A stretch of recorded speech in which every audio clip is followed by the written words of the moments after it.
प्रभु तो खेल खिला रहे हैं इससे, और ये खेले जा रहा है विवश होकर, उनकी माया से बाध्य होकर।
जो प्रभु के सामने माया करने आया था, वो स्वयं को ही माया में उलझा हुआ पा रहा है।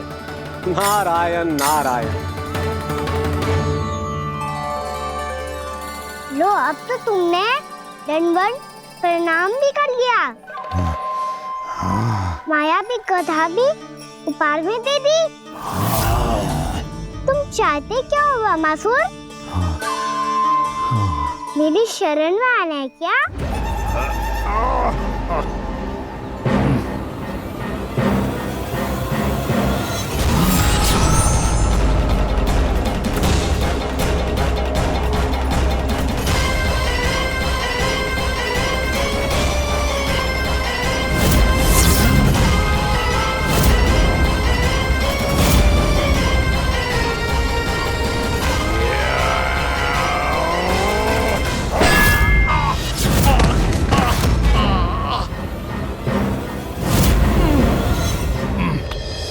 सोच विचार का समय ना है हमारे पास। अपने बालकों की रक्षा के लिए इसी क्षण में निकलना होगा। और वो छलिया किसी का भी रूप धारण कर सकते हैं। सुलक्षणा तेरा, शांति तेरा या मेरा, किसी का भी रूप धारण करके हमें भ्रमित कर सकते हो। इसीलिए हमें सतर्क रहना होगा। समझ आई? चलो।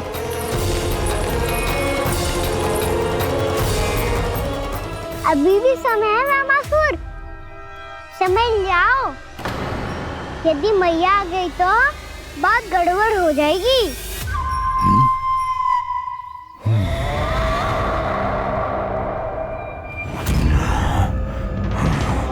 मुझसे दूध का कोई लाभ नहीं होगा। वामासुर, स्मरण करो तुम कौन हो? मायासुर का पुत्र हूँ मैं, अपने स्वामी महाराज कंस का सेवक हूँ, और तुम्हारा हूँ मैं काल।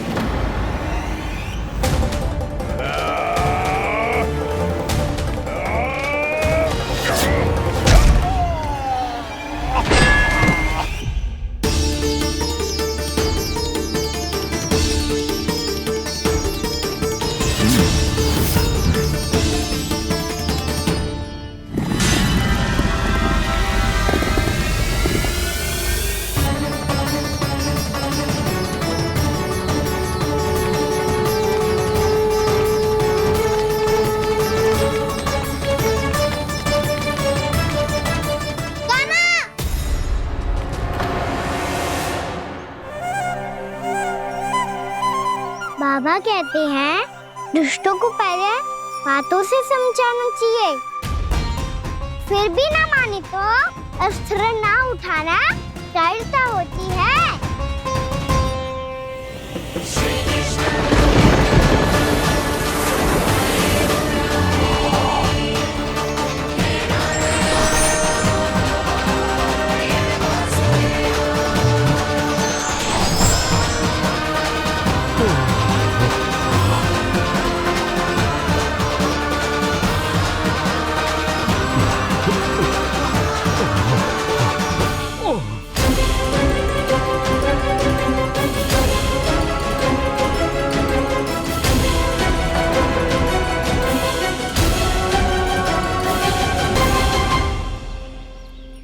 पता था मुझे, अपने बाबा के स्वरूप को हानि नहीं पहुंचाओगे। सही सही कही तुमने। पिता की छवि ही पिता के समान भी आनंदीय होती है। ब्रह्मासुर,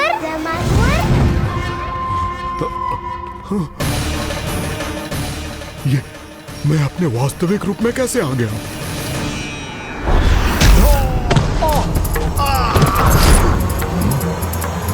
मेरे बाबा का स्वरूप नहीं लेना चाहिए था तुम्हें।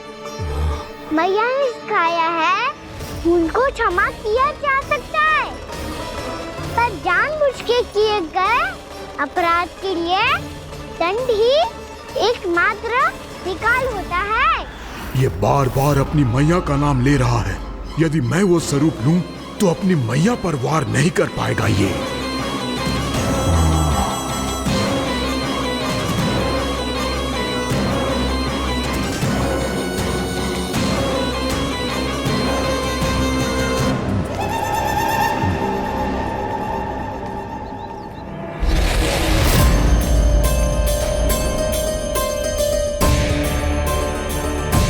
लल्ला, मैं तेरी मैया हूँ, अपनी मैया को मारेगा? बच गया। समझाया था, पर तुमने एक बार फिर से मूर्खता कर ही दी। इस पर तुमने पहले से भी बड़ी और पहले से भी भयंकर भूल किया ब्रह्मासुर।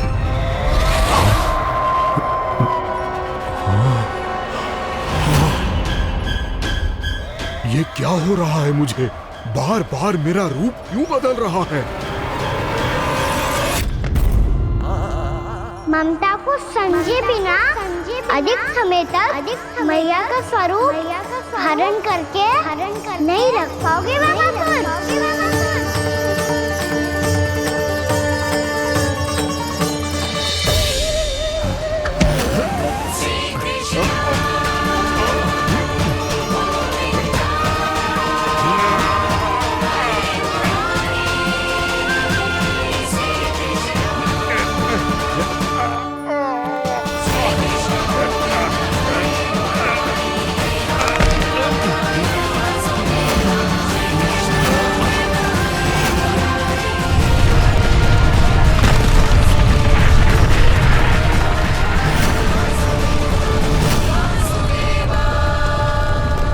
प्रभु के क्रोध से धरती भी कांपने लगी है।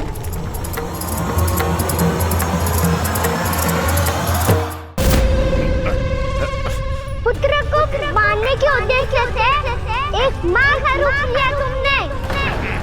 ये ममता का और मेरी मैया का घोर अपमान है ब्रह्मासुर।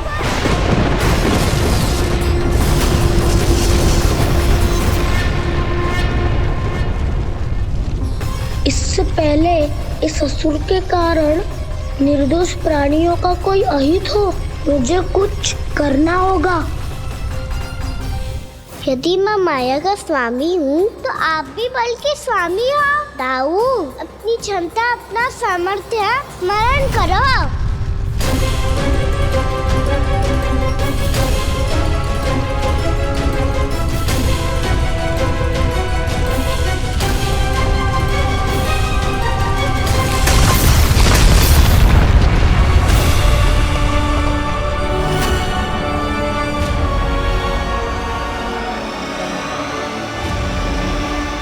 अद्भुत बल दाऊ, अद्भुत। अपने बल का उचित प्रयोग करके आपने प्राणियों को हानि होने से बचा लिया और ये भी सिद्ध कर दिया कि इस युग में आपसे अधिक बलवान और कोई नहीं होगा। आज से आप बलदेव के नाम से भी जाने जाएंगे। आज से आप बलदेव के नाम से भी जाने जाएंगे। आपके चरणों का ये चिन्ह युगों युगों तक आपके बल की कथा कहता रहेगा। बलराम का चरण चिन्ह।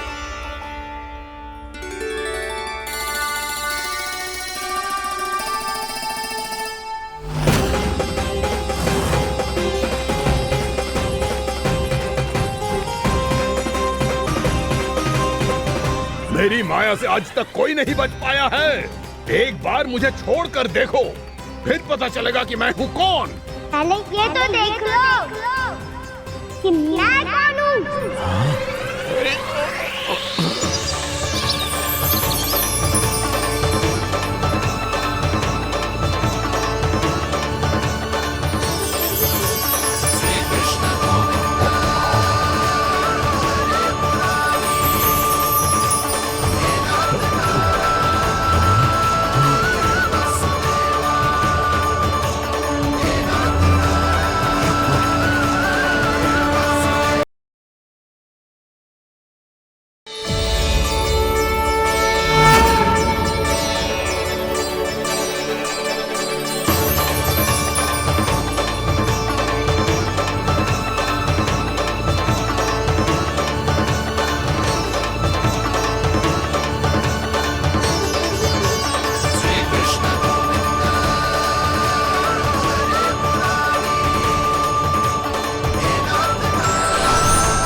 कुछ वरन आया हुआ मसूर।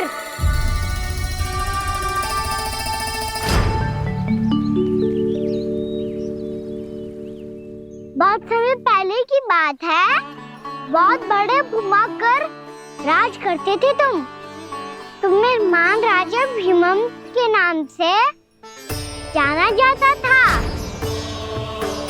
सब कुछ था तुम्हारे पास, पर शांति नहीं थी। इसीलिए शांति की खोज में अपना संपूर्ण राज अपने पुत्रों को सौंप कर मलय पर्वत की ओर चल दिए।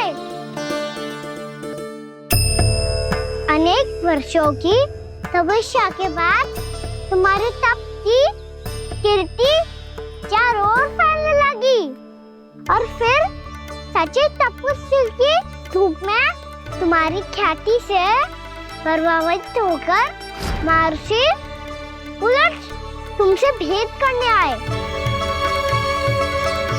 राजा भीमरथ, आपने ईश्वर की प्राप्ति के लिए सब कुछ छोड़ दिया, पर अपना अभिमान नहीं छोड़ पाए।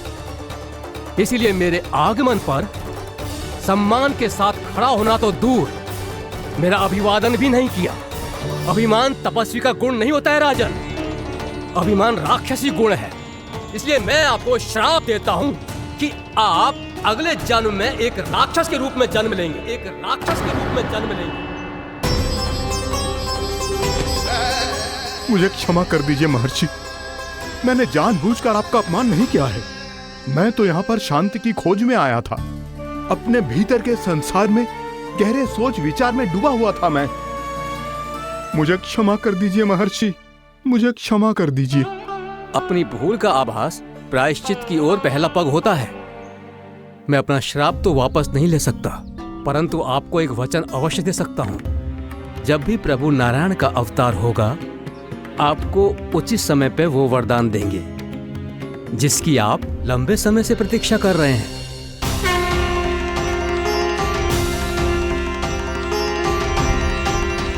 प्रभु, आपने मेरी आंखें खोल दी। अब मुझे पता चल गया है कि आप कौन हैं और मैं कौन हूं। इसलिए आप मुझ पर कृपा करके अपने चरणों में स्थान दे दीजिए। मुझे वो शांति प्रदान कीजिए जिसकी खोज में मैं वर्षों से भटक रहा हूँ। शांति तो मोक्ष में ही है, इसीलिए मैं तुम्हें मोक्ष का वरदान देता हूँ।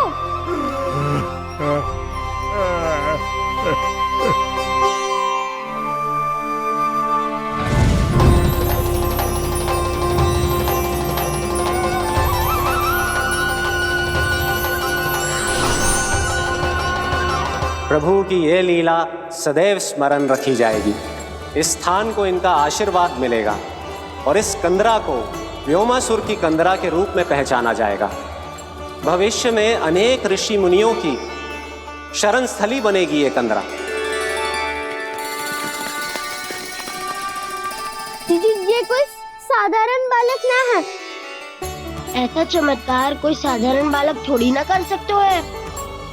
तुम सत्य कह रहे थे बलराम, गाना सच्चे में भगवान ही है।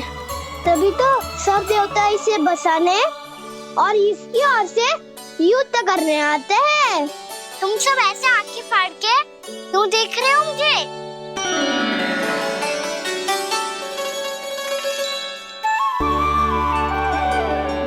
बलराम, तुम बलवान हो और कान्हा भगवान है।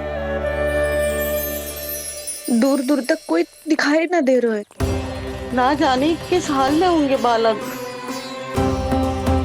कहीं हम ही तो मार्ग ना भटक गए शीघ्रता के चक्कर में। अब तो एक पग भी ना चलो जा रहे हो। जल, किसी के पास जल है क्या? कंठ तो मेरा भी सूख रहा है मौसी। भाभी, निकट ही जमुना जी है, कहूँ तो वहाँ से जल ले आओ। मैं भी जा रही हूँ भाभी, एक से भले दो। हाँ चल। शीघ्रता से आओ। हाँ।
जानकी, जानकी, क्या होगा इसे? देखो ना जी, अब छलिया की सूचना मिलते ही हम सब बालकों को ढूंढने चले गए और ढूंढते ढूंढते सबको बहुत प्यास लगी आई जी। तो जानकी जमुना जी की नदी से जल लेने गई और उसने जमुना जी का पानी पिया और उसकी जेदशा हो गई। बालक कहाँ है? वो ठीक तो है ना? ऊपर से सब ठीक है पर भीतर से बहुत भयभीत है सब। जानकी तो बिल्कुल नीली पड़ गया है, लग तो है विष फैल गया है इसका पूरे तन में। मथुरा के सर्वश्रेष्ठ विदेह जी को बुलाए गए हैं उसके उपचार के लिए। जैसे ही इसने जल को मुंह से लगाया, ये गिर पड़ी। चटपटाने का अवसर भी ना मिलो। हाँ वैद्य जी, और निकटी मृत पशु भी पड़े हुए थे। हाँ, मैंने भी अस्थियां देखी थी। इसका तो यही अर्थ हो सकता है कि समस्या वहाँ के जल में ही हो। वैद्य जी, आप रोगी की नाड़ी पे ध्यान दो ना। जे गोपिया क्या कह रही है उसे सुनने की आवश्यकता ना है। जब तक विष के कारण का पता नहीं चल जाता, हम उपचार कैसे कर सकते हैं रानी जी? जी, वो निकट ही यमुना जी में एक विशेष क्षेत्र है, ये सब उसी के जल की बात कर रहे हैं। तब तो ऐसा भी हो सकता है कि किसी विषैले सर्प के काटने का प्रभाव हो। पर सर्प के काटने का चिन्ह ना है उसके तन पे। सर्प जब काटता है तब उसके दांत के चिन्ह बन जाते हैं। मुझे पता है, बड़े बड़े सर्प को काटते हुए देखो है मैंने। एक दिन अब बस कर उज्जवल, ये बड़ी बड़ी हाँकने का समय ना है। पर यदि सर्प ने ना काटा है, फिर जानकी की ये दशा किसने की? अवश्य किसी राक्षस ने की होगी। नाना, कोई विषैला पशु भी तो हो सकता है, या अवश्य किसी महाविषैले सर्प के विष से हुआ है।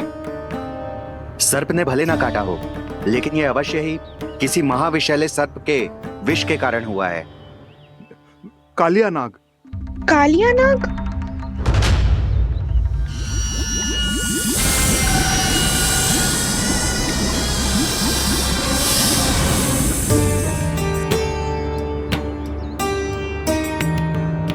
संकेतों से तो ऐसा लगता है कि जानकी ने कालिया नाग के क्षेत्र के विशाल जल पी लियो है। कालिया नाग एक लोक श्रुति है, कल्पना में गढ़ी हुई एक कथा, और कछु ना है। हमें जाके पता लगाना पड़ेगा। पर हमें वहां जाने से मना किया है ना बड़ों ने। उज्जवल सही कह रहे हो है, इस समय जानकी के स्वार्थ से अधिक महत्वपूर्ण और कछु ना है। जानकी हमारे लिए ही जलाने गई थी जी, ना मैं उसे जाने देती ना जैसा वो तो। वैद्य जी आप शीघ्र कछु करो, कैसे भी कछु भी करो, पर इसके प्राण बचा लो। यशोदा, धैर्य रखो, श्री नारायण पर विश्वास रखो, वो सब ठीक कर देंगे।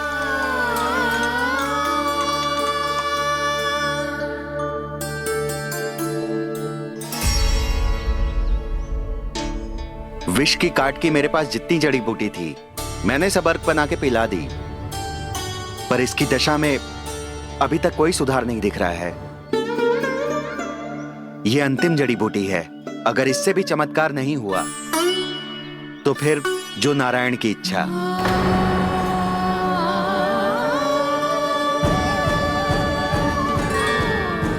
पर कोई तो उपाय होगा जानकी को बचाने का। कान्हा, यदि तुझे किसी औषधि के बारे में पता है हमें बता दे, हम जाके ले आएंगे।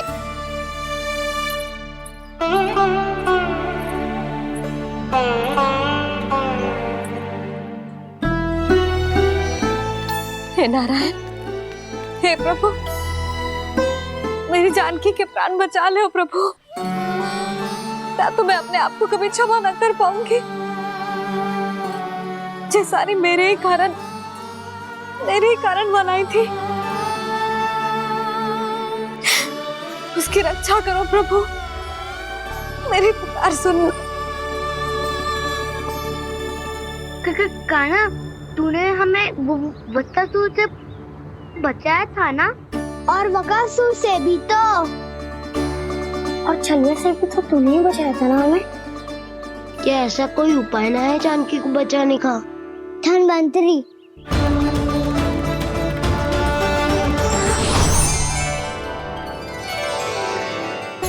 मैं आ गया हूं प्रभु, चिंता मत कीजिए, आपके आदेश का पालन अवश्य होगा। यशोदा मैया,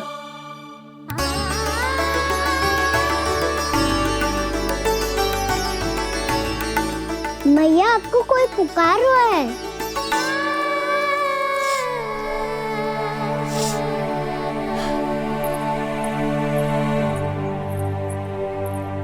चिंता मत करो मैया, अब धन्वंतरी जी आ गए हैं, वो सब संभाल लेंगे। धन्वंतरी जी कौन है? जिन्होंने संसार का आयुर्वेद दिया, आरोग्य के देवता, वे श्री नारायण के अवतार।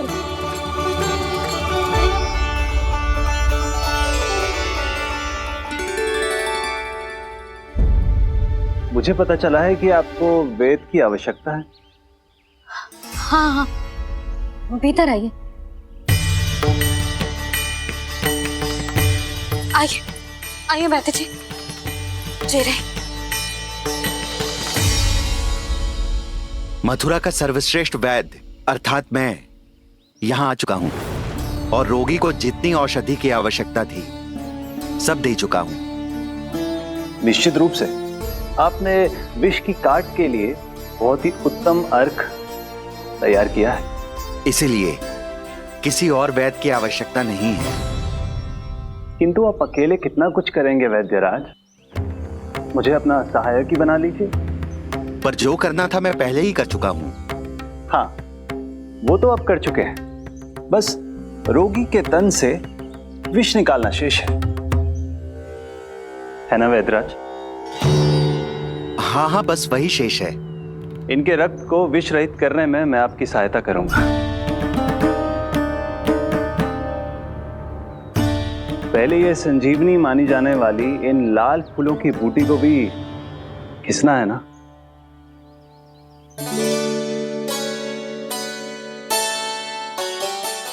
हाँ हाँ, तुम सही कह रहे हो, इसे अच्छे से घिसो।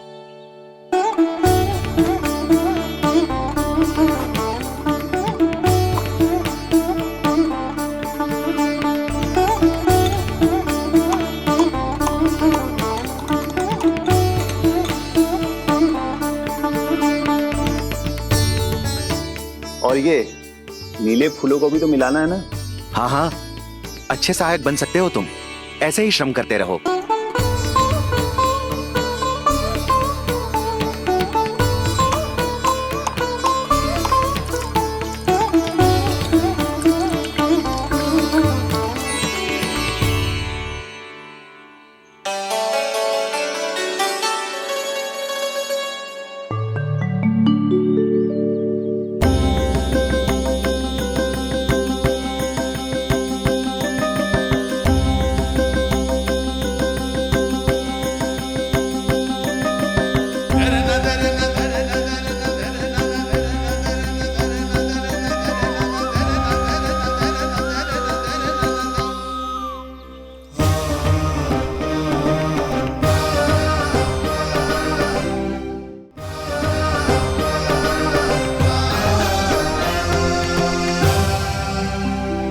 जानकी स्वस्थ हो जाएगी ना धन्वंतरी जी? धन्वंतरी? प्रभु, अब मैं क्या करूं? आपने तो स्वयं ही मेरी पहचान उजागर कर दी। जी क्या करो कान्हा? आप सब ऐसे क्यों देख रहे हो? मैया कहती है ना, सभी वेद धन्वंतरी जी का ही रूप होते हैं। वाह कृष्णा, चतुर तो हो तुम। वैसे वास्तविक धन्वंतरी मैं हूँ। मेरा अर्थ है वास्तविक वैद्य मैं हूँ। ये तो मेरा सहायक है, मुझे पूरा विश्वास है बिल्कुल ठीक हो जाएगी। वैसे ही थोड़े ना मुझे मथुरा का सर्वश्रेष्ठ वैद्य कहते हैं लोग।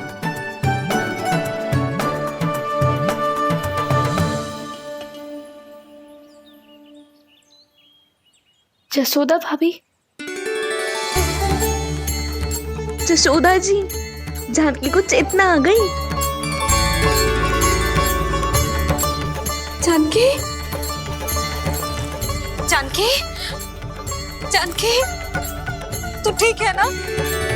क्षमा करना भाभी, मैं आपके लिए जल ना ला पाई। बस बहुत भूख लगी है। मैं अभी कछु लाती हूँ। जानकी माखन खाओगी?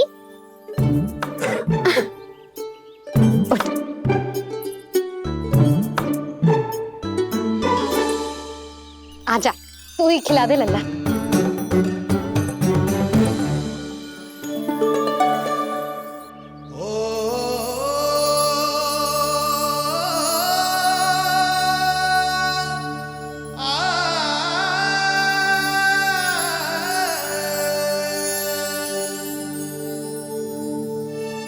तुम सब मेरे लल्ला को माखन चोर कहती हो ना?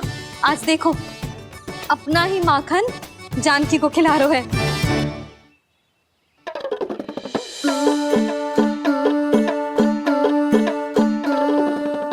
थोड़ा और विश्राम कर लो। सदैव तुम हम सबकी सेवा करती हो, आज मैं तुम्हारी सेवा करूंगा। जानकी की जिज्ञासा तब हुई जब जय यशोदा काकी की सेवा कर रही थी, और अब देखो स्वयं भगवान ही इसकी सेवा कर रहे हैं। जानते हो इससे क्या सिद्ध होता है? जो भी यशोदा मैया की पूजा करेगा, अर्थात अपने माता पिता की सेवा करेगा, उनके साथ सम्मान से व्यवहार करेगा, ईश्वर स्वयं उसका ध्यान रखेंगे। कभी धन्वंतरी के रूप में तो कभी स्वयं कान्हा के रूप में। भक्त और भगवान का देखो कैसा ये अनुराग, स्वयं करे सेवा प्रभु, अद्भुत गोपी का भाग्य। प्रभु इन सब पृथ्वीवासियों से कितना घुल मिल गए हैं। ना तो ये प्रभु को भगवान मानते हैं और ना ही प्रभु अपने आप को इनसे सर्वश्रेष्ठ समझते हैं। अपने आचरण से ये सिद्ध कर रहे हैं कि ये सभी में हैं और सभी इनका ही अंश है।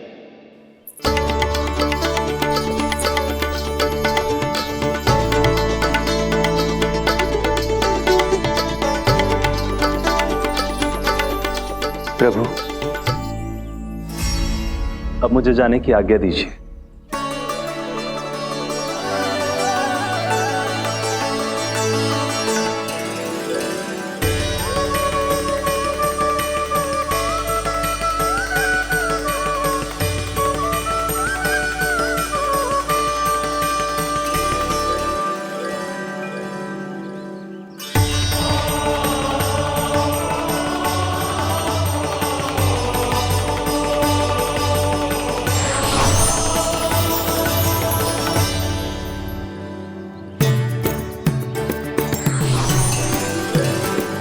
कान्हा ने तो सच्ची में धन्वंतरी जी को बुला लिया था।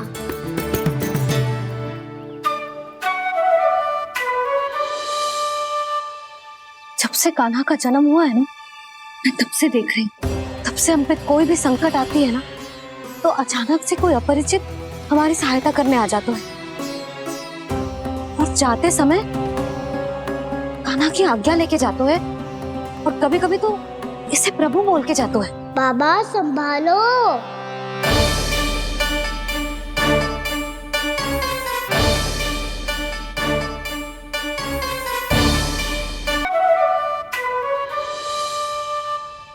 जब से कान्हा का जन्म हुआ है ना, मैं तब से देख रही हूँ, तब से हम पे कोई भी संकट आती है ना, तो अचानक से कोई अपरिचित हमारी सहायता करने आ जाते हैं, और जाते समय कान्हा की आज्ञा लेके जाते हैं, और कभी कभी तो इसे प्रभु बोल के जाते हैं।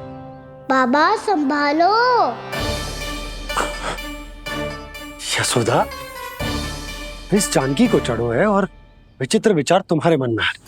अरे सब जानते हैं कि हमारा परिवार राजसी, तुम्हें पता ना चलता हो वो, पर हमारे कान्हा को सब राजकुमार ही समझते हैं देखकर,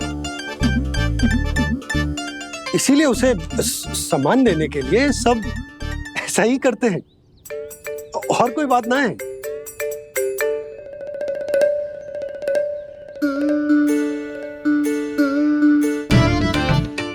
अब जे मेरे लल्ला को ऐसे क्यों घूर रहे हैं? बुरी दृष्टि लगाएंगे क्या? वैद्यराज जी, आपके सहायक तो गए, अब आप यहाँ क्यों?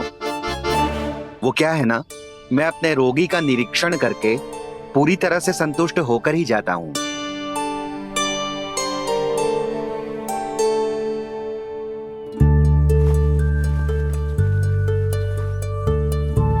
हाँ, संकेत तो अच्छे हैं, कल सुबह तक बिल्कुल ठीक हो जाएगी। धन्यवाद वैद्य जी।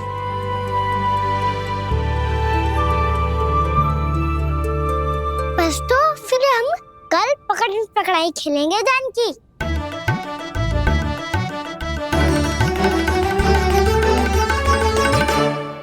भानु, बंसी, जाकर उस क्षेत्र के चारों ओर बाड़ बनवा दो, और वहां सूचना पट्ट भी लगा देना, ताकि जानकी के साथ जो हुआ है वो किसी और के साथ ना हो। शीघ्र जाओ। जी ठीक है।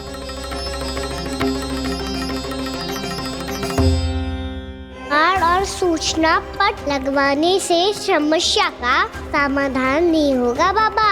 निर्दोष पशु सूचना पट देखकर भी कुछ समझ नहीं पाएंगे।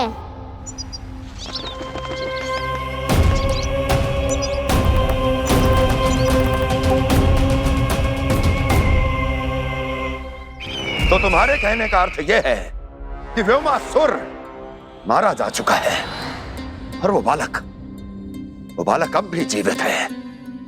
हाँ महाराज, मैंने गोप बालकों को कहते सुना था कि कृष्ण ने छलिया को मोक्ष दे दिया है, पर वृंदावन सुरक्षित नहीं है महाराज। वो एक बहुत बड़ी समस्या से जूझ रहे हैं। कैसी समस्या? गांव के निकट क्षेत्र में किसी विषैले सर्प का निवास है। उसके विष का प्रभाव इतना भयानक है महाराज, जैसे विष ना हो, स्वयं हलाहल हो। मेरी कोई भी औषधि रोगी का उपचार नहीं कर पा रही थी। निकट के क्षेत्र में कहाँ है वो सर्प? गोप मानते हैं कि वो सर्प गांव के निकट यमुना नदी के जल में रहता है। मुझे तो लगता है महाराज, ये कालिया नाग की कथा कोई किंवदंती या लोक श्रुति नहीं, एक सच्चाई है, एक विषैली सच्चाई।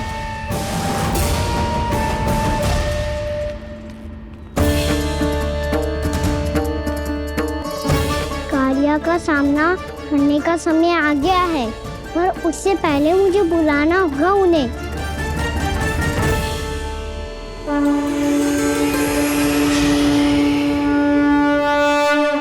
संसार के दारुण भय का नाश करने वाले, सभी कष्टों का हरण करने वाले, विश्व का समस्त ऐश्वर्य प्रदान करने वाले, कमल जैसे लोचन, मुख और चरणों वाले आजानुभूत श्री राम को मैं बार बार नमस्कार करता हूँ। आपदामपहर्तारं दातारं सर्व संपदाम लोकाभिरामं श्री रामम भूयो भूयो नमाम्यहम्। काकभुसुंडी काकभुसुंडी काकभुसुंडी। प्रभु क्षमा करें, मुझे जाना होगा।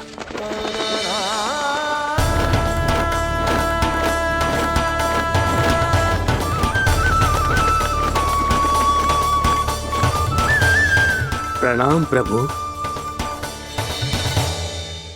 अनेक बार मैं आपके दर्शनों के लिए आया प्रभु। कभी नंद भवन के झरोखों से आपके दर्शन करके चला जाता था, तो कभी दूर किसी वृक्ष की आड़ से आपको निहार लिया करता था। आज आपने स्वयं मुझे बुलाकर धन्य कर दिया प्रभु।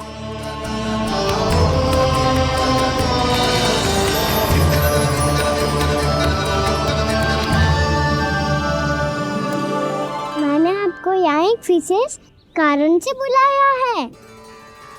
आपके श्राप से इस कालियानाग को मुक्त करने का समय आ गया है।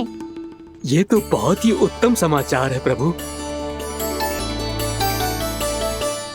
इतने वर्ष बीत गए, मुझे आज भी स्मरण है वो दिन जब मैंने उन्हें श्राप दिया था। अपने क्रोध पर नियंत्रण खोकर बहुत बड़ी भूल कर दी थी मैंने प्रभु। बीती हुई घटनाओं पर दुखी होके कोई लाभ नहीं है। हमें भविष्य की ओर देखना होगा।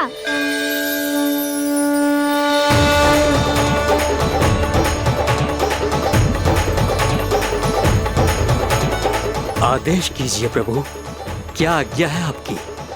जब मैं कालियानाग का सामना करने जाऊं, तो आप यहीं रहिएगा। आपको अपने आप पता चल जाएगा कि कब क्या करना है। और हाँ, लौटते जाते समय नारद मुनि से कहिएगा, वो आकर मुझसे भेंट करे। अवश्य प्रभु, प्रणाम। क्या इसने सच्ची में देवर्षि नारद को बुलाया है? नारायण नारायण। आपको संदेश भेजने की आवश्यकता नहीं थी। आप स्मरण करते और मैं चला आता। तुम्हारा कल्याण हो नारद।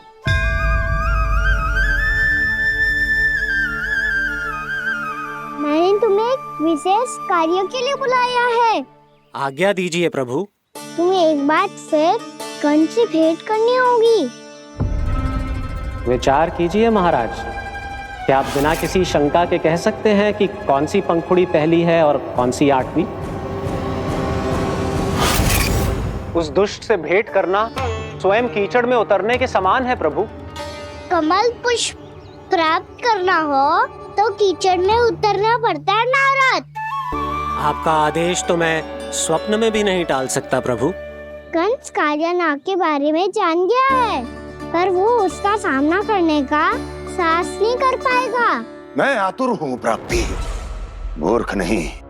मेरी बुद्धि फिर नहीं गई है। मैं स्वयं उस कालिया जैसे महाविषैले सर्प के सामने खड़ा हो जाऊं और अपने ही काल को आमंत्रित कर लूं। तो फिर अपने लाभ के लिए उसका प्रयोग करने का कोई और उपाय सोचिए स्वामी।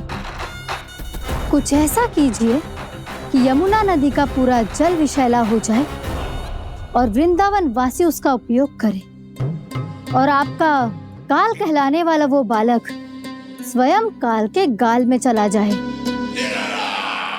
उत्तम उत्तम सुझाव है प्राप्ति। अब मुझे उस कालिया तक पहुंचने का मार्ग ढूंढना होगा। उसको विवश करने का कोई उपाय ढूंढना होगा, क्योंकि व्यक्तिगत रूप से उससे भेंट करना असंभव है। असंभव। आप सही कह रहे हैं प्रभु। कंस में उतना सामर्थ्य नहीं कि वो कालिया नाग का सामना स्वयं कर सके। वैसे तो कालिया गरुड़ देव का भी सम्मान नहीं करता, तो फिर वो कंस का सम्मान क्यों करेगा भला? नहीं करेगा, पर कंस तुम्हारा सम्मान अवश्य करेगा। नारद तुम्हारी बातें भी सुनेगा और मानेगा भी। ये मेरी योजना का बहुत ही महत्वपूर्ण भाग है। तुम कंस के पास जाओ और कहो कि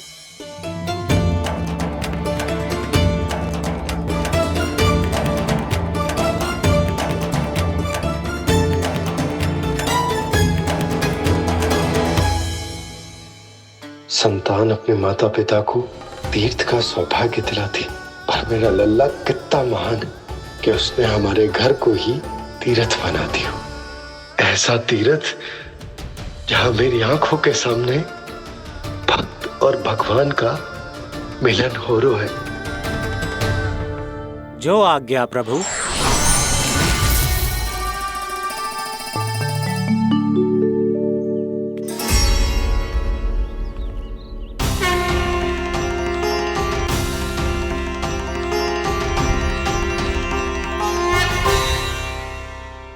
बाबा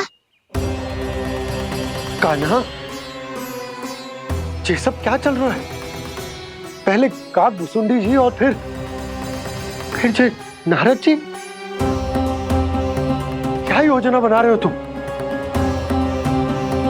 कान्हा बताना लल्ला, क्या सोच रहे तू? कान्हा देख, अगर तुझे अपने बाबा को ना बताना हो ना, अपने भक्त को बता दे। क्या सोच रहे हो लल्ला? क्या करने वाले हो आप?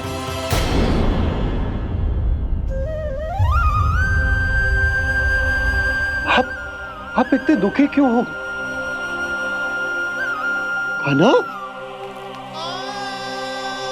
कान्हा क्या होगा? क्योंकि मुझे आभास हो गया है बाबा, समय आने वाला है। कौन सा समय आने वाला है लल्ला? शीघ्र सब कुछ बदलने वाला है। भैया को मेरा सत्य पता चल जाएगा बाबा।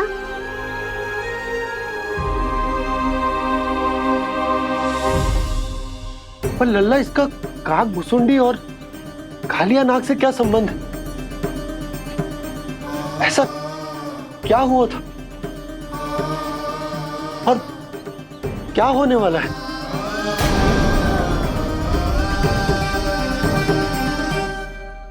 जो होने वाला है बाबा, उसका संबंध उससे है जो सैकड़ों वर्ष पहले हुआ था।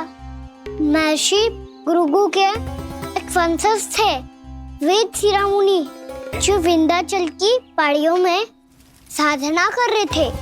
तभी वहाँ अश्वशिरा नाम के एक दूसरे मुनि आमंत्रण के बिना ही आ गए। कितना सुंदर और शांतिपूर्ण आश्रम है। यहाँ प्रभु की साधना करने में बहुत आनंद आएगा। शीघ्र ही अश्वशिरा मुनि उपस्थिति के कारण होने वाले व्यवधान से बाध्य होकर वेद शिरा मुनि ने अपनी आंखें खोली। कौन हो तुम और यहाँ क्या कर रहे हो? आपके आश्रम में बहुत शांति है मुनिवर। साधना करने के लिए बहुत ही उत्तम स्थान है ये। मैं चाहता हूँ कि मैं भी यहाँ। आप यहाँ साधना करना चाहते हैं, लेकिन इतना भी नहीं जानते कि किसी के आश्रम में प्रवेश करने से पहले उसकी आज्ञा लेनी चाहिए। आप ये भी नहीं जानते कि यदि कोई यज्ञ कर रहा हो तो बिना अनुमति के वहाँ प्रवेश करने से उसकी यज्ञ साधना भंग हो सकती है। आप क्या साधना करेंगे मुनि? आप तो साधना के योग्य ही नहीं हैं। इतना अपमान! एक मुनि के मुख से इतने कड़वे शब्द शोभा नहीं देते। मैं तुम्हें श्राप देता हूँ, जितनी विषैली तुम्हारी जिह्वा है उतने ही विषैले सर्प बन जाओ तुम। और ऐसा सर्प जो सांस भी ले तो निकट का वातावरण दूषित हो जाए। तुम्हारे इस दुस्साहस के लिए मैं तुम्हें श्राप देता हूँ कि तुम अभी इसी क्षण कौवा बन जाओ, और ऐसा कौवा जो कांव कांव करके अनर्गल प्रलाप करता रहे।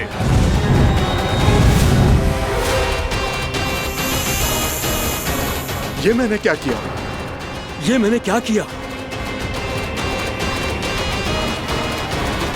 क्रोध के कारण दोनों ने एक दूसरे को श्राप दे दिया।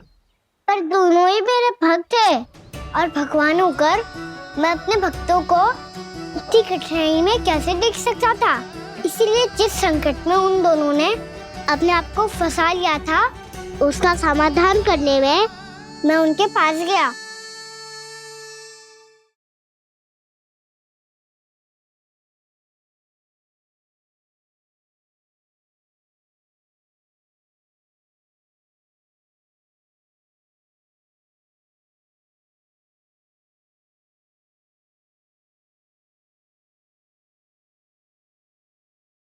तंग करे मैया को खिजाए, खेले रूठे मनाए।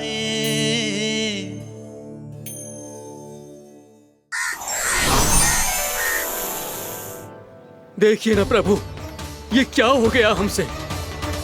हमारी रक्षा कीजिए प्रभु, मार्ग दिखाइए हमें। क्रोध पर नियंत्रण ना होने के कारण आप दोनों ने एक दूसरे को बहुत ही भीषण संकट में डाल दिया है। अब दोनों ही तपस्वी, तप के बल से दिए गए आपके श्राप को लौटाना भी संभव नहीं है। प्रभु कोई तो उपाय होगा, हम आपके शरण में हैं प्रभु। अपराध तो हमसे हुआ है प्रभु, पर अब आपसे ही आशा है। कुछ ऐसा कीजिए भक्त वत्सल, जिससे हम दोनों के श्राप का प्रभाव कुछ कम हो जाए। आप दोनों ही मेरे भक्त हैं, इसलिए आपकी पीड़ा का निवारण करने का एक उपाय है मेरे पास। वेद शिरामुनि, जब आप कालिया नाग बनेंगे तो आपको मेरे चरणों को अपने शीश पर धारण करने का सौभाग्य मिलेगा। और अश्र शिरामुनि, आप काग योनि होने के बाद भी आप श्रेष्ठतम ज्ञान और सर्वाधिक यौगिक सिद्धियों के स्वामी होंगे और प्रवचन दिया करेंगे। इसके बाद अश्वशिरा मुनि काक भुसुंडी बन गए, जिन्होंने आगे चलकर सेम गरुड़ देव को रामायण सुनाई।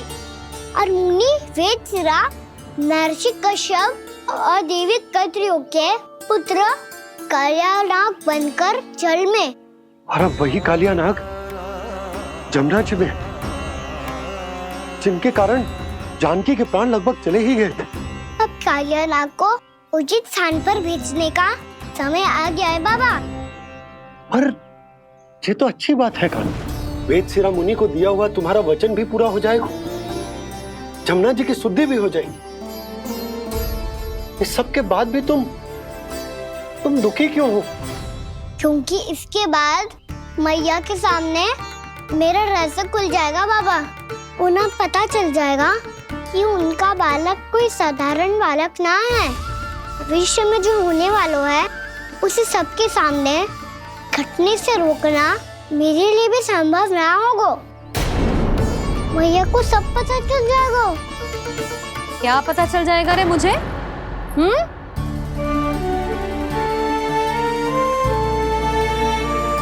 यही कि सबसे अधिक प्रेम मैं आपसे ही करता हूँ।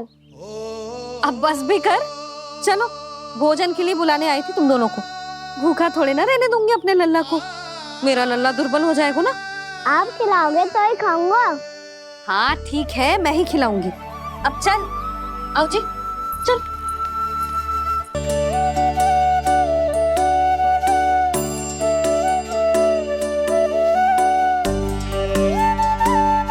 मैया खेलो ना मेरे साथ।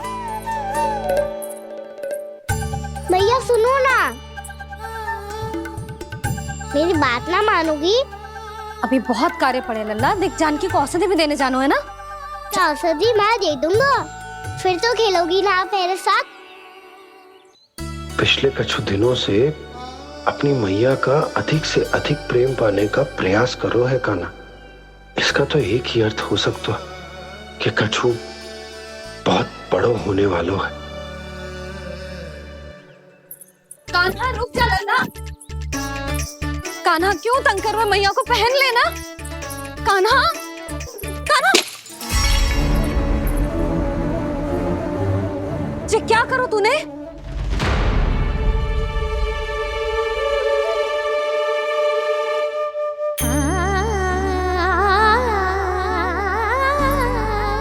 अच्छा ठीक है, अब मुंह लटकाने की आवश्यकता ना है। ये ले।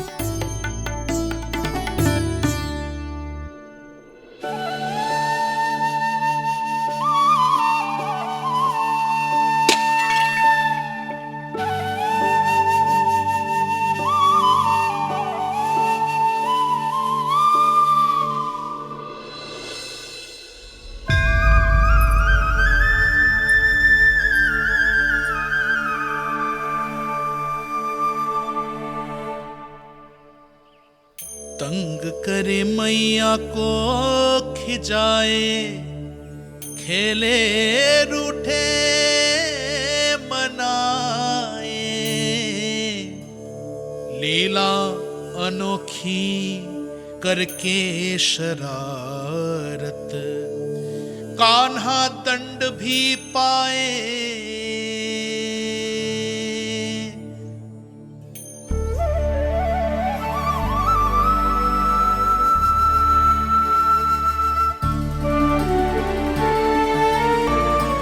रूठना मनाना, खेलना खिलाना, पहले शरारत करके क्रोध दिलाना और फिर क्षमा मांग लेना, ये सब जानबूझकर कर रहे है कान्हा। जैसे जीवन भर के लिए अपनी मैया की ममता को अपने हृदय में समेट कर रखना चाहते हो। कैसे कैसे करूं उस कालिया से मित्रता, कैसे करूं उसका उपयोग?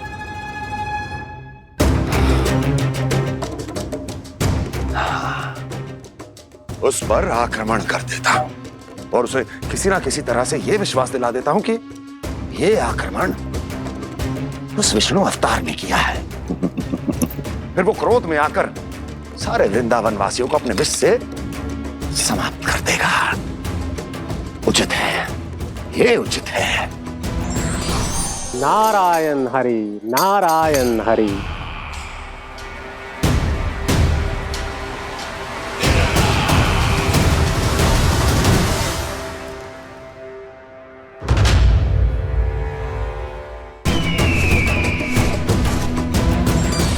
नारायण हरि, नारायण हरि।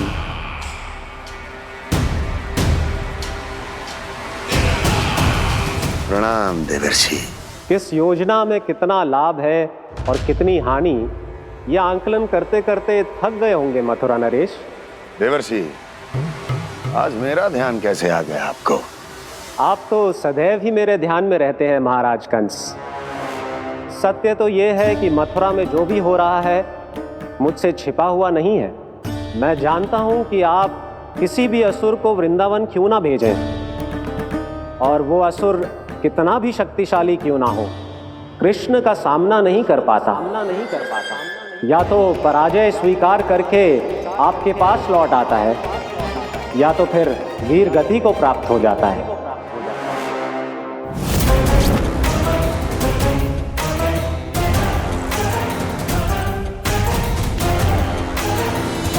वाह, मुझे मेरी असफलताएं स्मरण कराने आए हैं, मेरे घाव को खुरेदने आए हैं, उन पे नमक छिड़कने आए हैं।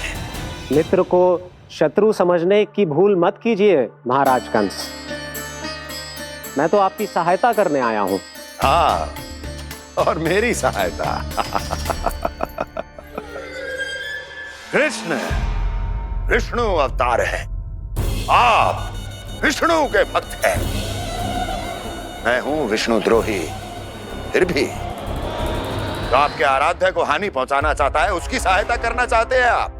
क्या आप निश्चित रूप से कह सकते हैं कि आप ब्रह्मांड के सभी नियमों को अच्छी तरह समझते हैं? अवश्य। आपके लिए बस इतना ही जानना पर्याप्त होगा कि मैं जो कुछ भी कर रहा हूं उसके लिए मेरे व्यक्तिगत कारण हैं। मैं तो बस आपके हित में पिछली बार की तरह एक सुझाव लेके आया था, पर यदि आप मेरा सुझाव सुनना भी नहीं चाहते तो आपकी इच्छा। नारायण हरि, नारायण हरि। कारण चाहे जो हो, इनके पिछले सुझाव के कारण ही आज मेरे शत्रुओं की संख्या कम है। अन्यथा मैं देवकी के अन्य पुत्रों को भी जीवित छोड़ देता, और आज वो सब अपने भाई के साथ मिलकर उसकी शक्ति को अनेक गुणा बढ़ा देते। ठहरिए देवऋषि।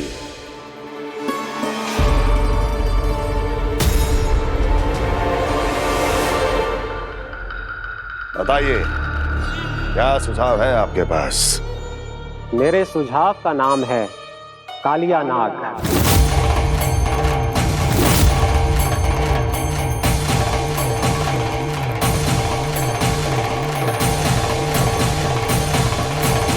उसके विषय में मैं जानता हूं देवऋषि। तो समस्या ये है कि मैं स्वयं उससे मिलने नहीं जा सकता, उससे भेंट नहीं कर सकता। उस कृष्ण की हत्या के लिए उसको वृंदावन जाने के लिए तैयार नहीं कर सकता। तो मत जाइए उसके सामने और ना उसे भेजिए कृष्ण के सामने। हर बार आप किसी न किसी असुर को अपने शत्रु के क्षेत्र में भेजते हैं, जहां शत्रु उसका सामना करने के लिए पूरी तरह से तैयार होता है और आपका असुर मारा जाता है। इस बार शत्रु को युद्ध स्थल चुनने का अवसर मत दीजिए महाराज। इस बार योजना का जाल ऐसे बुनिए कि कृष्ण स्वयं उसके पास जाने के लिए विवश हो जाए। कालिया नाग स्वयं काल है, मृत्यु का दूसरा नाम है। उसके विष का उपयोग अपने लाभ के लिए कीजिए महाराज। वैसे कालिया के विष की अधिकता का अनुमान तो होगा ही आपको।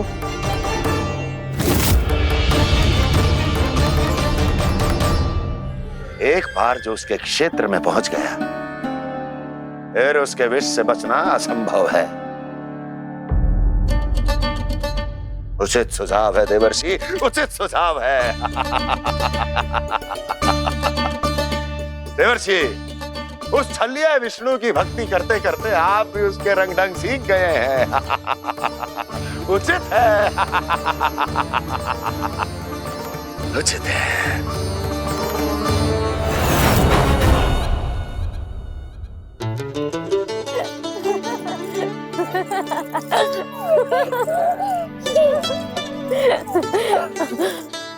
बस बस बहुत आनंद ले लियो लल्ला। बस अब दूध पी ले। ठहर ठहर, गर्म है। जी ले ले।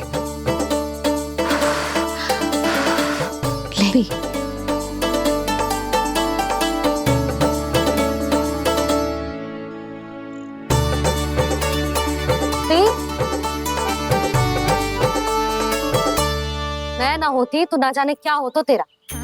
अपने आप दूध भी ना पी सकते है, भावला कहीं का। आपकी इस प्रेम के लिए तो मैं धरती पे आया हूँ मैया। मैं भी यही सोच रहा हूँ यशोदा कि तुम ना होती तो मेरा क्या होता। इसी बात पे थोड़ा दूध और कजू खाने को दे दो। अरे मैं तो भूल ही गई। तनिक ठहर जाओ जी दूध पी लेना तो आपके लिए भी कछु ले आती हूँ।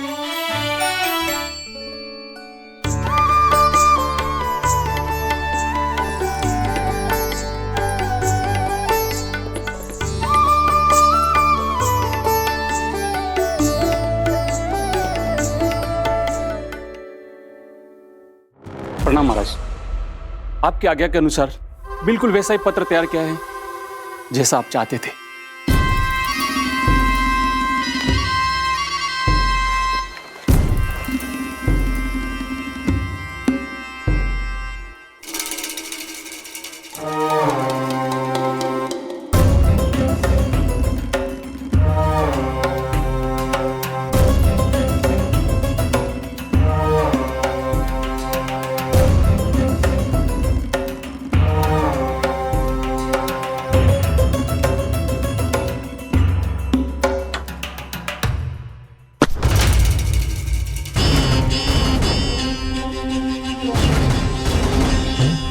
कृष्ण जन्म से लेकर आज तक ये मेरी सबसे महत्वपूर्ण योजना है। इसका सफल होना निश्चित है दूत,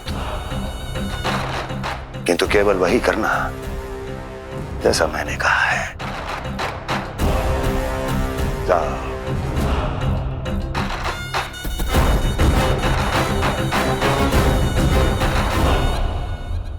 कान्हा,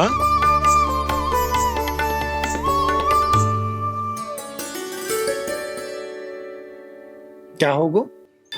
बाबा, मैं चाहता हूँ कि मैया की स्वमता क्रिस्टल फ्रेम की वर्षा मुझ पे सरते ऐसे होते रहे। वो तो होती रहेगी लल्ला। अपने लल्ला के लिए किसी मैया का प्रेम कभी कम हो सकता है भला? नंदराज, वो मथुरा से एक दूत आयो है महाराज कंस का राजपत्र लेके।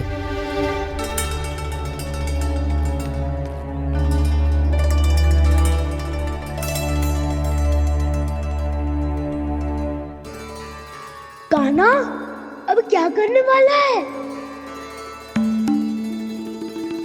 तेरे बाबा कहाँ गए? हाँ?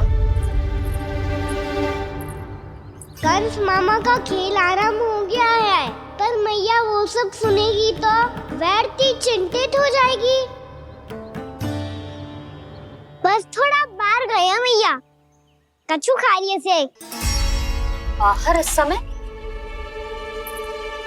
मैया, क्या होगा? मैया देखो ना, पीठ पे कछु हो रहा है। मेरा हाथ ना पकड़ो, आप करो ना।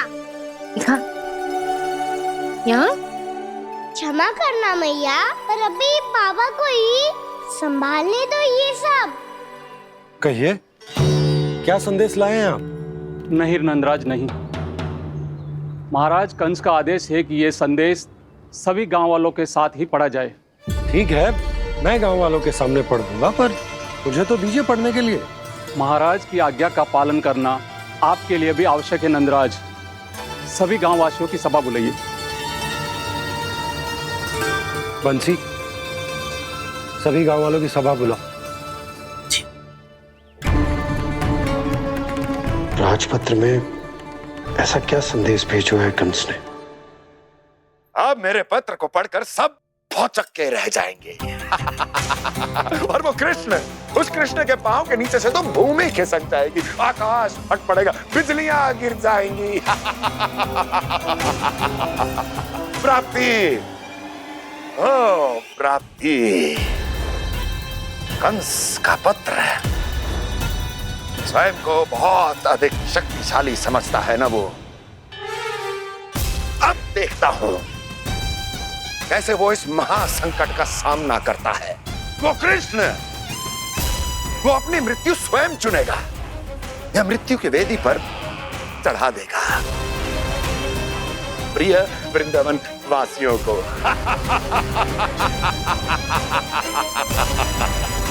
अब आएगा आनंद प्राप्ति, अब आएगा आनंद। सबको इकट्ठा करवा के ही पढ़वाएगो। अवश्य ही कोई विशेष संदेश दिया होगा कंस ने। मैं भी यही सोच रही हूँ सुलक्षणा जीजी, कछु ना कछु तो विशेष है, और जे हो क्या सकता है? हाँ, बात तो सही है। ऐसा क्या हो सकता है? सभी गांव वासियों के सामने कहा जाए, कछु तो विशेष अवश्य लग रहा है। बाहर तक कोलाहल क्यों हो रहा है? मैया, मैया, अब क्या होगा? मैया देखो ना, सर पे कछु हो रहा है। लल्ला, नारायण ने तुझे हाथ दिए हैं ना? पीठ की बात अन्य थी। अपने सिर की सेवा स्वयं कर। सर पे तो हाथ पहुंच रहा है ना?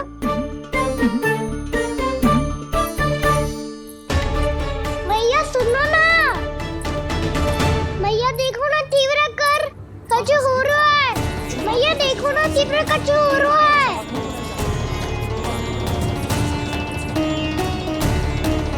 सब लोग आ चुके हैं, अपना संदेश सुनाइए आप। गोपराज नंद और सभी वृंदावन वासियों को सूचित किया जाता है कि मथुरा अधिपति और आप सभी के महाराज कंस ने कल सुबह भव्य पूजा का आयोजन किया है। इसके लिए राज्य को वृंदावन के क्षेत्र के निकट यमुना नदी के मध्य में खिलने वाले 1 कोटि कमल के पुष्पों की आवश्यकता है। इसीलिए आप सभी को यह आदेश दिया जाता है कि ये सभी कमल के पुष्प प्रथम पहर से पहले राजसभा में पहुंचा दिए जाए। इतने सारे वो भी प्रथम पहर से पहले कैसे हो सकते हैं? यदि आप ऐसा करने में असफल रहे तो इसे राज आज्ञा का उल्लंघन माना जाएगा और राजद्रोह के आरोप में आप सभी को कड़े से कड़ा दंड दिया जाएगा।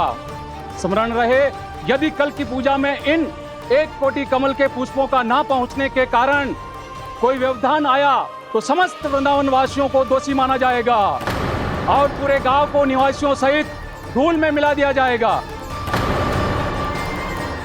कल प्रथम पहर तक का ही समय है आप सबके पास।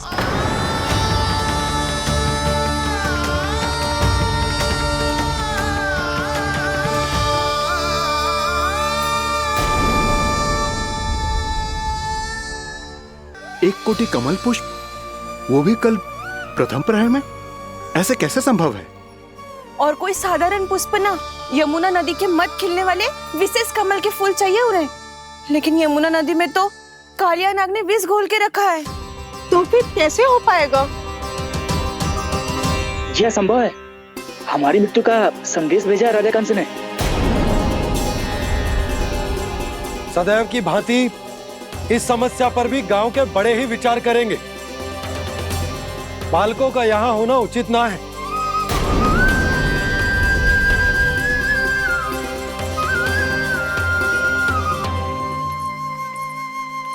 लल्ला, ले जे गेंद ले, जा अपने सखाओं के साथ खेल। सुबह उज्जवल, मधुमंगल वसंता, देखो भैया ने क्या दिया है। चलो खेलें, बहुत आनंद आएगा आज।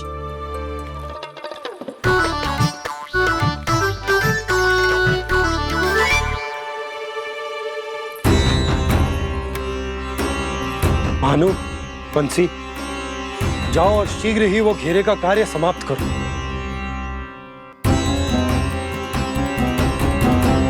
पर कछु ना कछु तो करना पड़ेगा ना। पर हम कर ही क्या सकते हैं? पुष्प लाने को और कोई उपाय है भी तो ना। मैं चला जाऊंगा जमुना जी में। वैसे भी मेरे जीवन के कितने दिन शेष बचे हैं। गांव के लिए, समाज के लिए कुछ करके मरूं, तभी तो शांति मिलेगी। ना काका, यदि आप उस विषैले जल में छलांग लगा भी दोगे, किंतु 1 कोटि कमल पुष्प एकत्रित कर पाना आपके लिए संभव ना है। इससे अच्छा है कि मैं चला जाऊं। यदि मैं मर भी गया तो मेरे पीछे रोने वाला कोई ना है। किसी को कहीं जाने की आवश्यकता ना है। गोप नरेश होने के नाते ये मेरा कर्तव्य है कि मैं आप सबकी रक्षा करूं। नंदराज, आपको जाना है तो जाओ। हरिया, काका, भैया सब चले जाओ। लेकिन आपको पता है वहाँ का जल कितना विषैला है। आप लोग एक क्षण भी जीवित नहीं रह पाओगे। फिर कैसे इकट्ठा करेंगे 1 कोटि कमल पुष्प? आप बात तो सही कह रही हैं शांति। उस दुष्ट कंस ने ऐसी मांग रख के हम सबको फंसा दिया। हम में से कोई भी क्यों ना चला जाए और इस संकट का समाधान ना निकले को। कान्हा, बताना कौन सा खेल खेलें? गेंद पकड़ खेलते हैं। पर एक बात सुन लो सब, कोई भी तीव्र गति से ना फेंकेगा गेंद को। भैया ने फ्रेम बनाई है मेरे लिए। सब तैयार हो?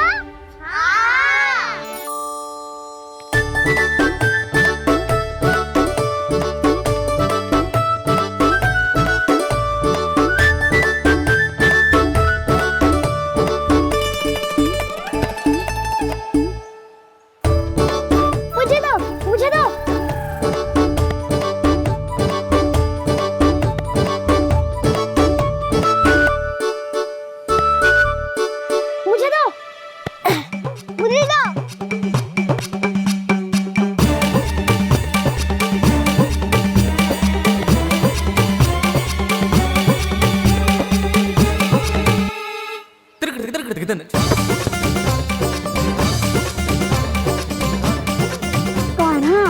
इतनी धीरे से फेंकेगो तो कैसे आनंद आएगो? थोड़ा बल लगा के फेंक। हाँ कान्हा, हम अभी बड़े हो गए हैं, तू अब भी छोटे बालकों की तरह फेंक रहा है।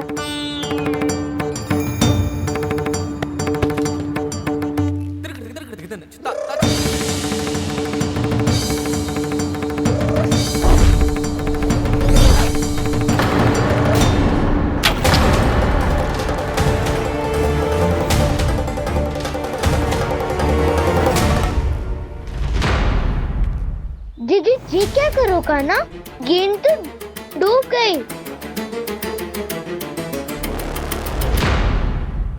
अच्छा, तो ये सब इसकी योजना का भाग था ताकि ये कालिया का सामना कर पाए। तुम सबने तो कही थी तीव्र गति से देखो सिखवा दी ना मेरी गेम मुझसे नदी में। अब मुझे जाके लानी पड़ेगी। रुक जा कान्हा। जी क्या बोल रहे थे कान्हा? इसमें तो बहुत संकट है। कोई भी संकट मेरी मैया का उपहार खोने से बड़ा ना है। बहुत प्रेम से बना के उन्होंने दी थी। हे नारायण, कोई उपाय समझ में ना आ रहा है। भैया, अब कैसे करेंगे हम अपने गांव की रक्षा? कीड़े पड़ेंगे उस दुष्ट को। यदि उसके कारण किसी के प्राण चले गए तो कौन सा फल मिलेगा उसे इस पूजा का? तुम सही कह रही हो यशोदा। हमारे पास कोई और दूसरा विकल्प भी तो ना है। यदि हमने मथुरा की राज आज्ञा का पालन ना किया तो इसका दुष्परिणाम पूरे गांव को भुगतना पड़ेगा।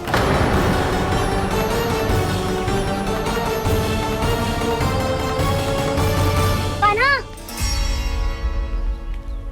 तुम्हें पता है कि तो भगवान है, दिव्य है, बहुत शक्ति है तुझमें। पर फिर भी हम तुझे विषैले जल में ना जाने दे सकते। कुछ होगा तो तुम सब इतनी हट कर रहे हो तो ठीक है, ना जाऊंगा। गेंद कहाँ गिरी है, कितनी दूर गई है, ये तो देख लूं, ताकि उसे बाहर निकालने का कोई उपाय ढूंढ पाऊं।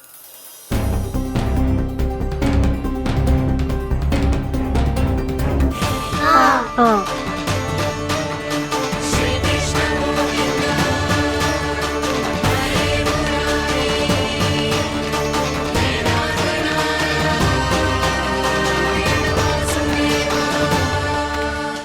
कान्हा की ये लीला तो समझ ही नहीं आ रही। पहले इसने देवश्री नारद को मथुरा जाकर कंस को भड़काने के लिए कहा, फिर स्वयं ही दुखी भी हो गया कि अब इसका रहस्य सबके सामने खुल जाएगा। और अभी स्वयं ही तो इसने कहा था कि गेंद बहुत महत्वपूर्ण है, फिर स्वयं ही उसे नदी के विषैले जल में फेंक दिया।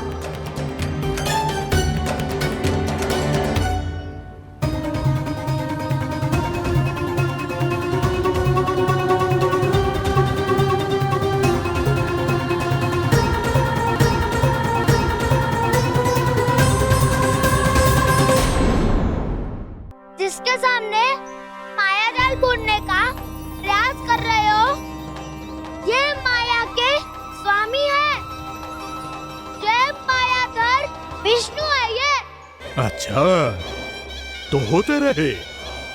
मैं तो इनकी हत्या करने आया हूँ और हत्या करके ही जाऊंगा। जाओ आप सखाओं को बचाओ, मैं इनका सामना कर लूंगा।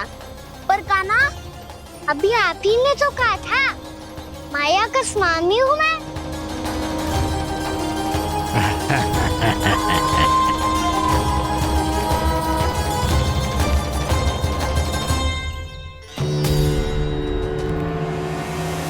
ये तो मथुरा का व्यापारी है। इसको अर्थ वो जो था वो सच में छलिया हो तो कहीं वो नंदमोहन तो ना पहुंच गया। हमें शीघ्र ही गांव जाना पड़ेगा और सबको सावधान करना पड़ेगा। चल।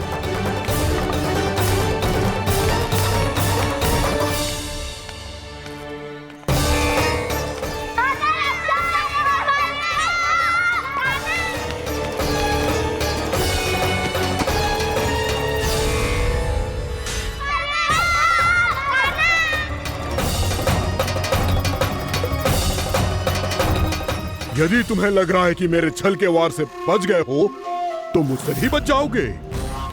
ये तुम्हारी सबसे बड़ी भूल है कृष्ण।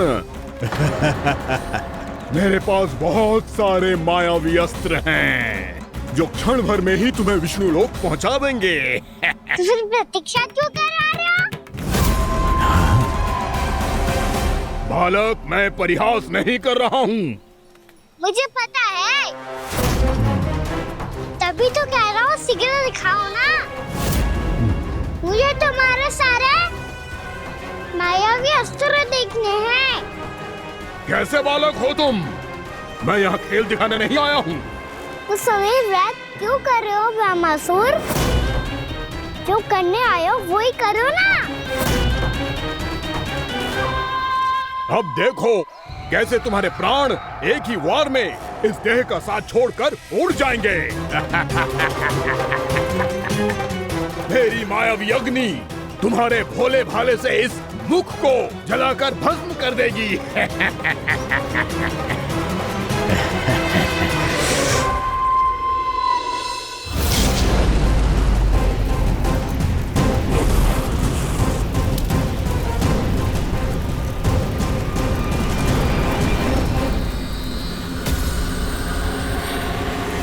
सही कह रही हो ब्रह्मासुर। भोला भाला तो दिखता हूँ मैं, मैया भी यही कहती है।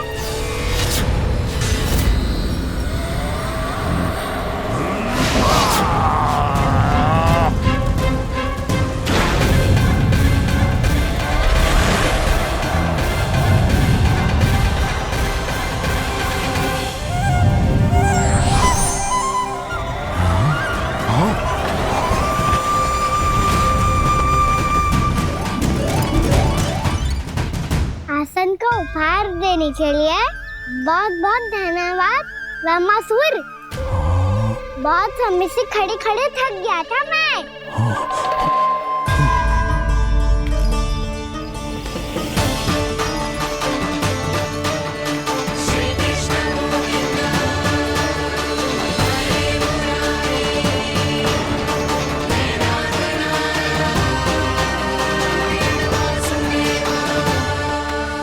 अगला अस्त्र दिखाओ ना। तुम्हारी यही जिज्ञासा आज तुम्हारा अंत करने में सहायक बनेगी मूर्ख बालक।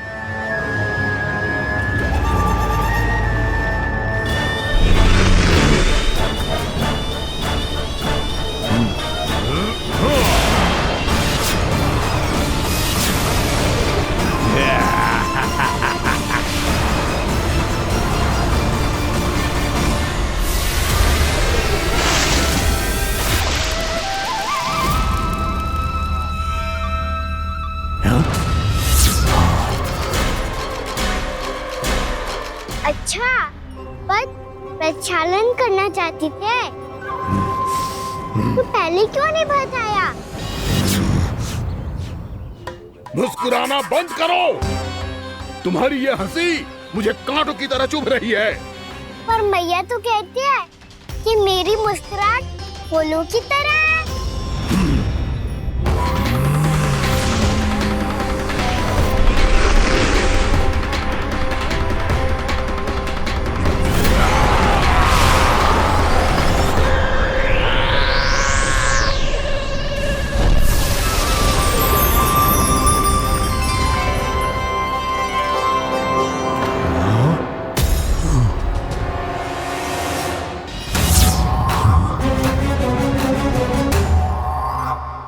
था ना मेरी मुस्कुराहट बिल्कुल इन्हीं फूलों की तरह है। और तो कर क्या रहे हो ब्रह्मासुर? कभी आसन दे रहे हो, कभी पद प्रक्षालन कर रहे हो और अब फूल भी चढ़ा दिए।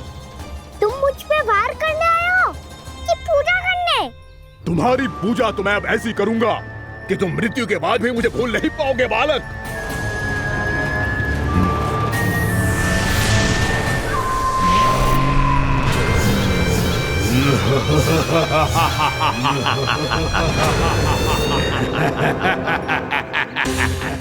कान्हा, ये चट्टान तो मुझसे हिल ही ना रही।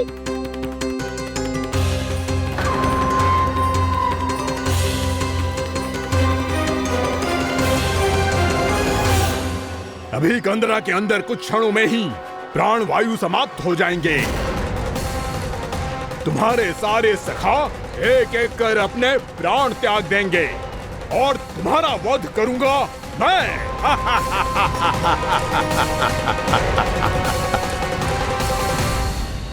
अरे सब जन बच के रहना। छलिया आया हुआ है वृंदावन में। अरे छलिया आ गया है। वृंदावन में मायावी छलिया। अरे क्या हुआ? कौन छलिया? मायावी छलिया, सबको छलता है वो। हाँ, कुछ भी कर सके है वो। बहुत भयानक। अरे भानु ठहर जरा, क्या हुआ? बहुत भयानक है वो, बच के रहना सब लोग। अरे भेष बदल ले तो है वो। हाँ। क्या हुआ? छलिया है वो। अरे मेरी बात तो बताओ।